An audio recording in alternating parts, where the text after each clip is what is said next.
And so, 1 month and 4 days na mula nung inoperahan ako.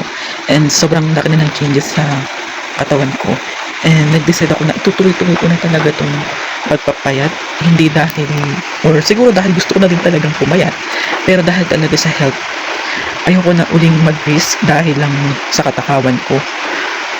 Na ayoko na uling yung dumating sa point na maoperahan na naman ako dahil may complication, dahil syempre tumataba, hindi na healthy yung katawan. So yung update sa katawan ko mula nun, so inoperahan ako May 31. So ayun, May 31.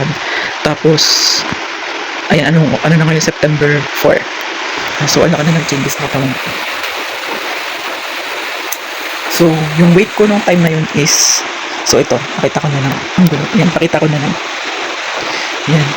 So, ang weight ko dyan ay 79 kilos.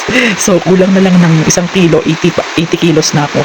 So, ngayon, ang weight ko na lang is 72 to 73 kapag gutom and busog. So, ganun na lang. And, sa tingin ko, bilis ng pagpayat ko siguro dahil na rin, syempre, pag kaka-opera mo pa lang, hindi mo pa pwedeng biglain yung tiyan mo. So, ang laki ng adjustment sa kain talaga. Yung takaw, nawala talaga yung takaw ko. So, ayun no, gumawa, parang yun yung naging way ni Lord para unahin ko yung kalusugan ko.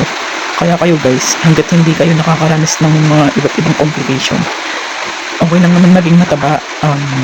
Kasi, kahit mataba kayo, pwede ka pa rin maging confident eh. Pero kailangan pa rin kasi natin isipin kung saan ba talaga mas maganda yung katawan natin.